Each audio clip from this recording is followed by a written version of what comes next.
Am I the a-hole for siding with my wife when she refused to let my son install the lock his mom got him for his room? I married my current wife 6 years ago. She has a 14-year-old son and I have a 16-year-old son from a previous marriage. We normally don't deal with a ton of issues as a blended family. My stepson, Joshua, is nice to everyone and likes sharing a lot. It's his way of forming strong bonds. My son, Scotty, however, is the complete opposite. He hates sharing. It is very private. He takes offense to his brother going to his room and borrowing stuff from him. He hates that Joshua does it frequently, but my wife and I thought it was completely normal as long as Joshua returns everything later. Scotty started complaining about it openly lately, saying Joshua's gone too far with his behavior, taking stuff constantly without permission. My wife and I came up with a solution, which was getting Scotty safe to store his valuable possessions. But Scotty said this wasn't enough since he has tons of stuff and can't put it all in safe. It all came to a head last week when Joshua took Scotty's Lego collection to take pictures of it outside house, but accidentally broke a couple of pieces. Scotty blew up and got his mom involved. My ex-wife then bought and sent him a lock to install in his bedroom door the same day, which got my wife go mad, calling her disrespectful and overstepping to send locks over to our house. They had a verbal fight on the phone and I returned home to see my wife arguing with Scotty after he refused to return the lock. I asked what the heck was going on, and my wife said Scotty was expecting her to let him install the lock his mom sent to our house. She said neither boy is allowed to have locks. Scotty said he was done with Joshua taking and breaking his stuff, and begged me to say something, and convinced my wife to let him keep the lock. But I told him my wife was right, and that it was disrespectful of his mom to send a lock to our house. Scotty said if we're so against his mom getting him a lock, then I should get him one instead. But I refused, since my wife said neither boy is allowed a lock, so it's not like Joshua has a lock and Scotty doesn't. Scotty threw a fit, calling me terrible, and that he can't wait to move out and be done with our nonsense. We had Joshua apologize, but still Scotty isn't having it. My former in-laws argued that I was being unfair to Scotty after we complained to them, and told me to let him keep the lock and not side with my wife and her son. Am I the a-hole? Now for the top comments. Yes, you're the a-hole. I have news for you. Joshua is not nice to everyone. Being nice includes respecting other people's belongings and their privacy, but he's not doing that with your son. He invades Scotty's privacy, takes his stuff without permission, and apparently damages some of it. That's not sharing, for Pete's sake. That is taking without permission. We have a word for that, and it's not sharing. You are the problem here. You do nothing to correct Joshua's bad behavior or support Scotty in setting entirely reasonable boundaries for his privacy. You obviously favor your stepson and have zero respect for Scotty's need for privacy and security that his things belongs to him. Your ex was right on to send him a lock. Thank goodness she's looking out for his concerns, since you won't, and your a-hole wife doesn't think it matters. Fun fact, nice people typically don't steal. Fun fact 2. Taking without asking is stealing. You're the a-hole. You're the a-hole. Poor Scotty. No privacy to one parent who doesn't stand up for him. If I was him, I'll move out. Don't worry, that's coming really soon. Part 2. My son moved out and doesn't want to talk to me. It says I'm the a-hole. But I just wanted to teach him sharing and completely disregard his boundaries and privacy. His mom shouldn't have gotten him a lock for your house without discussing this with you first. It's an adult issue that the child is now in the middle of, and he is going to resent you for it. You shouldn't let your wife get so explosive and make decisions about parenting without you, especially considering there is another parent in this situation. You should have been able to tell Scotty that she and you have to speak about this, because his mom did not mention this to either of you.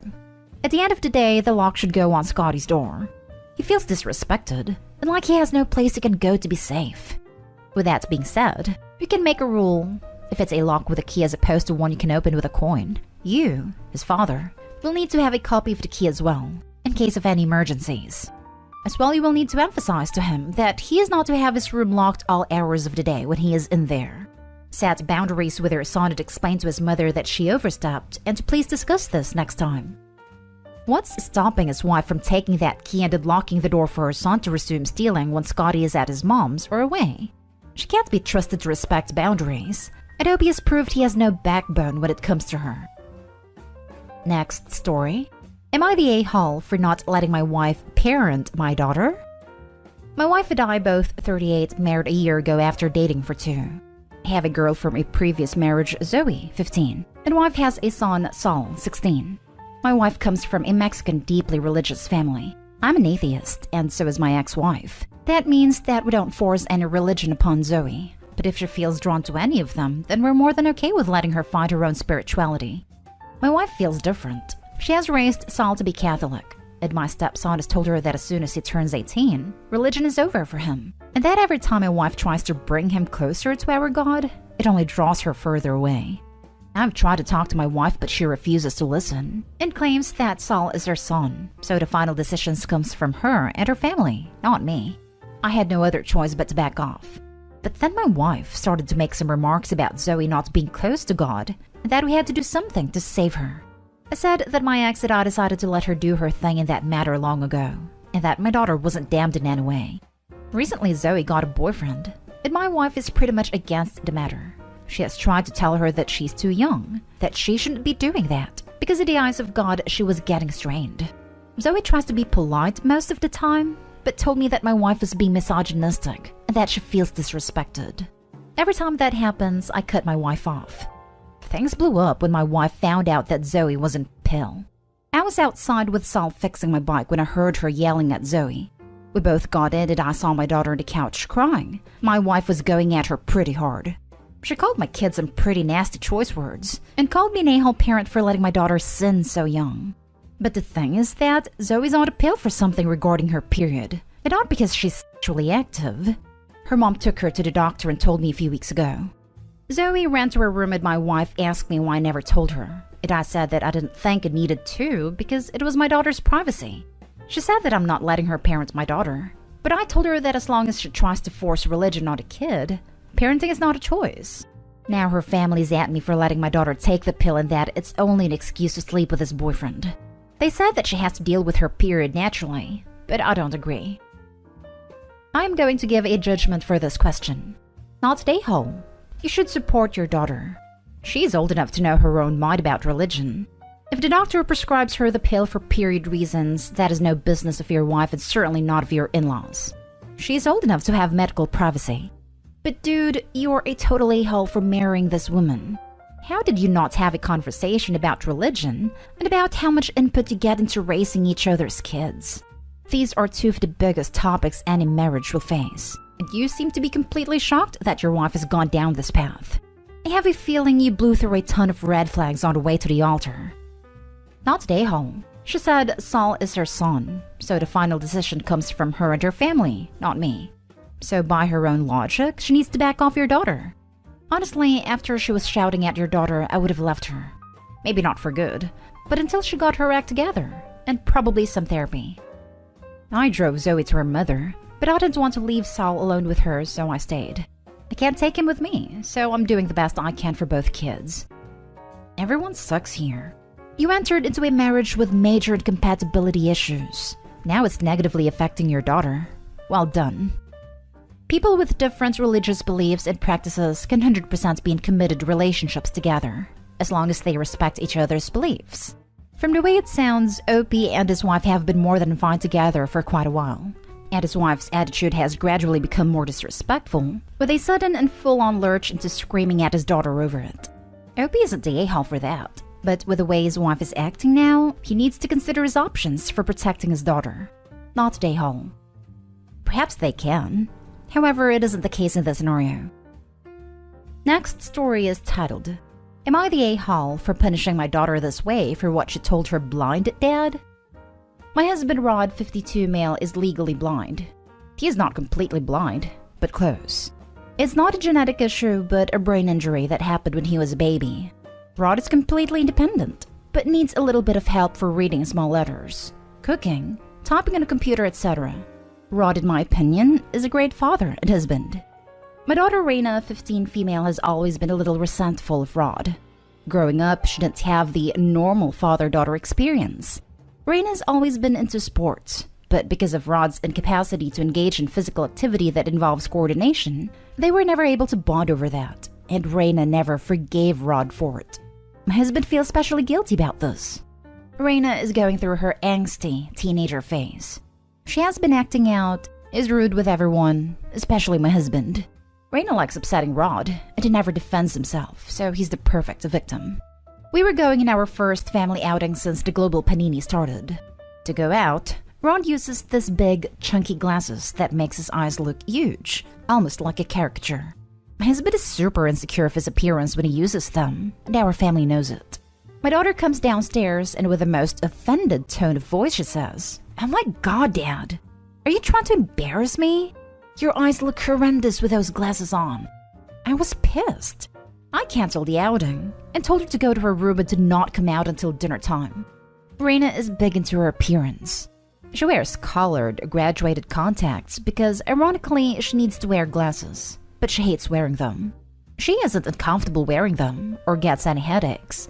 She just doesn't like how she looks with glasses on. As a punishment, Reina will not be allowed to wear contacts for a month. I told Reina about her punishment and she is tremendously mad at me. She has a party in a week, and since the punishment is for a month, Reina will attend a party with glasses on. She's also returning back to in-person classes, so she will attend school wearing glasses. She says that she will apologize to Rod and will never disrespect him again, but I don't believe her. Rod chimed in and said that maybe the punishment is way too harsh, but I don't think so. Reina then called me names and locked herself in her bedroom. Rod says that I'm being way too hard on Reina and bordering a-hole territory, which is why I'm here. Now for the top comments. This seems like a proportionate reaction to me. She intentionally made a hurtful comment about someone's appearance. As punishment, she is not permitted to use something that enhances her appearance to herself, but she will still be able to function normally without. Not a-hole. She's going to feel absolutely terrible about this as an adult, unless she's a narcissist. I wonder what the right way is to navigate this behavior? She obviously is insecure, which is a valid feeling, but you just can't crapple over your appearance because you're insecure. Maybe talk therapy, OP? Not a-hole. Not a-hole. I'm sorry, but this is really good for you to teach your daughter a lesson because she should not be disrespecting her father. If you let her get away with something like this, she'll think it's fine to do it in the future. Good on you for teaching your daughter morals and respect. Everyone sucks here. Taking away contacts, something she needs in order to see and function, is a harsh punishment. She should certainly be punished, but I think a better punishment is needed. Perhaps having her do volunteer work for people who are blind, or working with those who are going blind. It may open her up to the fact that she's lucky her father can see something rather than nothing, and how most people would kill to wear Coke bottle glasses as opposed to being totally blind. She has options. She can wear her glasses. She can then get an idea of how her dad feels. Now for the last story. Am I the a-hole for not making sure my ex knew the names of our kids' teachers? My ex, 35 male and I, 36 female, divorced last year. In the beginning, we were pretty civil. Things have changed. It is pretty hostile with me. We have 2 kids together. I have primary custody of our kids and have them about 75% of the time. The decree states the kids are to go to school in the zone based in my residence. Since I had moved out after our divorce, I'm in a new school zone. I have made him aware over the summer that I need to follow the decree and transfer. He was very against this. Ultimately, it's my decision, but I try to get his input before decisions are made. I made sure the kids were okay with this transition to a new school, then registered them for school. I texted him to tell him they were now registered for the new school. No response. The next day, the school had a meet the teacher night. I texted him the teacher's name. No response. One of our daughters wanted a pink streak in her hair. I texted him to ask if he was okay with that. No response. There were a few other texts I sent with no response from him. I thought this was so bizarre because pretty much all summer he's been harassing me. Because of this, I have retained a lawyer to do a modification so a judge makes us use a parenting app to text. It should limit the harassment and horrible texts. Morning of the first day of school came and I was getting the kids ready for school. My phone was on Do Not Disturb. Checked the time and I had 17 missed calls from 7 a.m. to 7:25. Then he called again. I told him I'm doing their hair, but I'll put you on speaker. He starts berating me, telling me I ruined this special moment for him, that he wanted to see them off. He made it seem to the kids that I intentionally left him out of loop. Even though our homes are in different school zones, he lives close. I told him we are leaving for school in 10 minutes and he can meet us there. We hung up. I texted him the teachers' names again. He didn't show up. Later, I got many awful texts. He said I messed up his chance to see them off. He told me he needs to take custody of the kids for what I've done. I asked why he waited until the morning of the first day of school to make arrangements with me. But he said he blocked me because I called his new girlfriend's son a friend of our kids instead of brother. My kids had never said brother, but call him a BFF. He said I disrespected him and his family and this was my punishment. Him blocking me is like #goals because I know the kids need contact with him. But it was nice those few days not hearing from him. I feel like this is completely on him. Had he not blocked me, he would have received important texts regarding the kids and information on their new school and teachers' names. He also could have made arrangements the night prior after he was done punishing me. Lol. All he did was punish himself and his children. What if there had been an emergency? I could be blinded by my frustrations with him, but I need to know. Am I the a-hole? Man, you need to bring this up with a judge again. He legit is just harassing you. This type of attitude should warrant some attention from the judge. Not the a-hole, by the way. We have court in a couple weeks. This is just one of many examples where I'm pretty sure I'm in the right, but I could absolutely be blinded by my disdain for him. My attorney thinks I'm not the a-hole. He clearly is the a-hole. Also, he knew you were on speakerphone and berated you in front of your children. This seems one-sided as hell, and you're painting yourself as a victim and innocent person. Everything was good, then unexplained event, and now he's hostile. I told my children about changing schools, never confirmed they agreed or wanted to, and finished with, ultimately it's my choice. Screw him, but I'm kind enough to let him partake. Through your writing, it looks like your ex just randomly changed attitude, became awful, whatever, without any reason whatsoever. By the way, telling someone they messed up isn't mistreatment. Calling about your children isn't harassment. You really feel like the typical divorcee or ex. And to hell with gender here. Just being petty and making issues for the sake of it. Also, yes, he berated you over the phone. With that on speaker though. Couldn't you have done better than manipulate the situation to your advantage?